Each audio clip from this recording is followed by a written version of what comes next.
revealing my Siddha Deha by Krishna's mercy. न मे जानाति सत्वं वा प्रभावं वा सितेक्षणा तस्मात् पश्यतु वैदेही यद्रूपं मम कामतः इति संचिन्त्य हनुमांस्तदा प्लवगसत्तमः दर्शयामास वैदेह्या स्वरूपमरिमर्दनः. Quote, "The black-eyed Vaidehi is not aware of my strength or my power. Therefore, let her see that form which I can display at my desire." Hanuman, the best of the monkeys and annihilator of enemies, thinking thus then showed to Vaidehi his real form. Valmiki Ramayana, Sundara Kand, 37, 32, 33 Gusarv. I know. I am not supposed to skip the line. I should stay in my lane. I should allow the queue to advance on its own. I should surrender to the process, like when we want to be the first to buy concert tickets to that upcoming tour. The scalpers are so good at what they do that the artists have had to devise ways to keep everyone in check. I should not be like one of these brokers, trying to get something for a cheaper price and then holding on to it like a commodity, ready for the highest bidder. But it is part of the teachings nonetheless. You cannot ignore that at least in the Bhakti Yoga school descending from Chaitanya Mahaprabhu, there is this concept of a Svarupa. I believe Mahaprabhu himself reveals that the true form of the individual, who is otherwise a Jiva soul, is a devotee of Krishna. That is what every person is, in fact, since time immemorial. They have simply forgotten. That is the meaning of falling, of getting stuck in the cycle of birth and death because of illusion.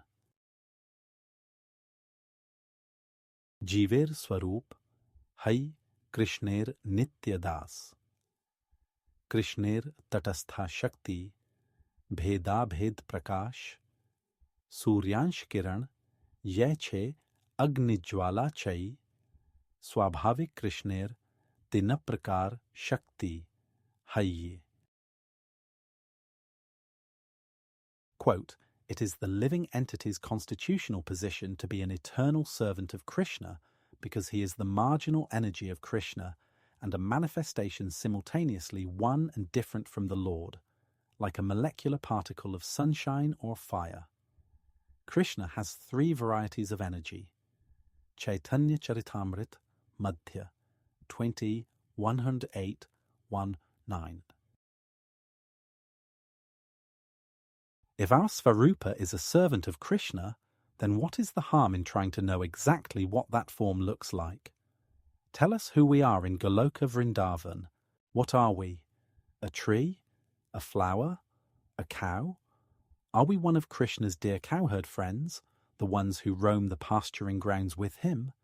Or are we one of the assistants to Srimati Radharani, who is the leader of the gopis? There are people claiming to know.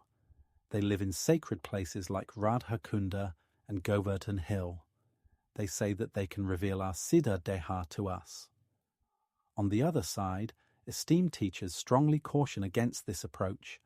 They say that we are jumping, going too fast. We are taking things too cheaply. Cheap or expensive, is it not true that we have a Siddha Deha? If so, what does that body look like? What is the harm in trying to know? There is justification for the words of caution. It is like that saying, if you have to ask, you probably are not ready to know.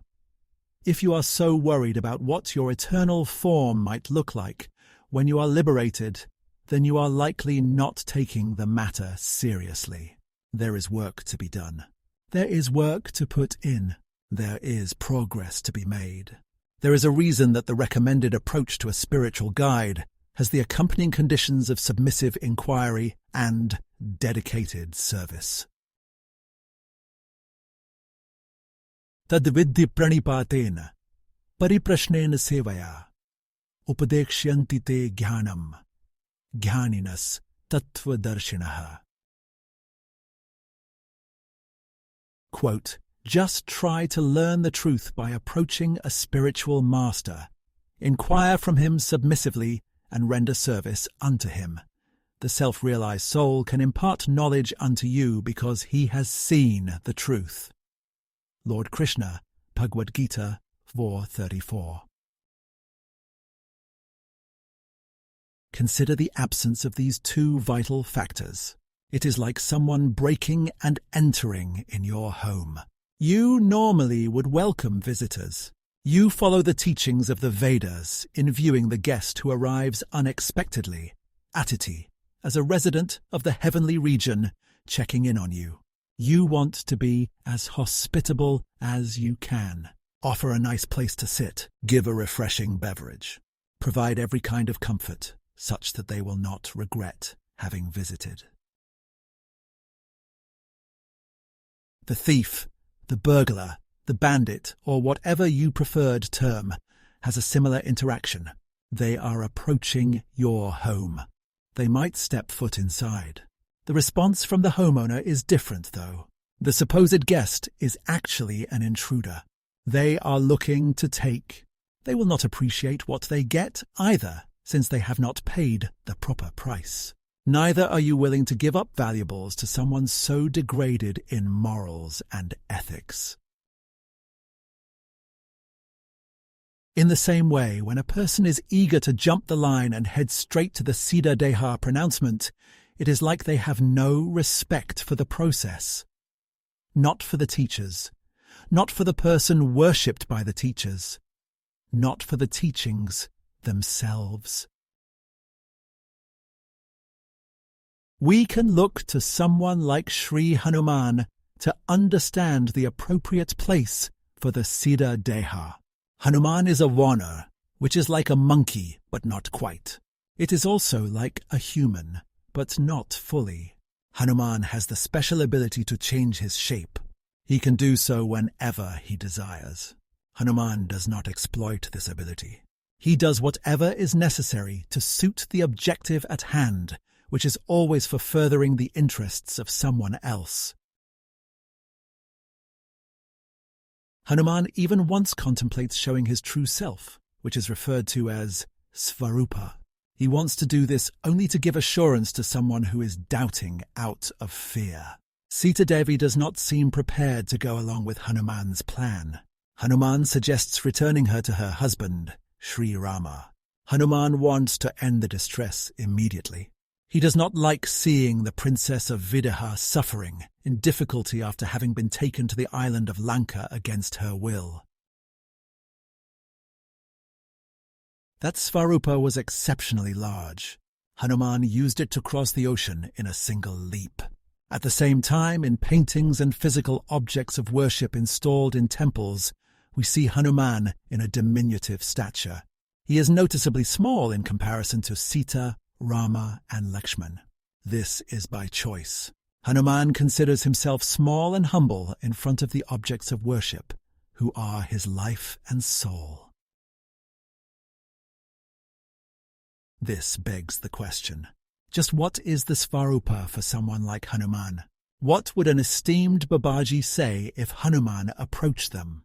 Goswami Tulsidas says that Hanuman prefers his monkey form, since the devotion thrives within it. That is all that matters.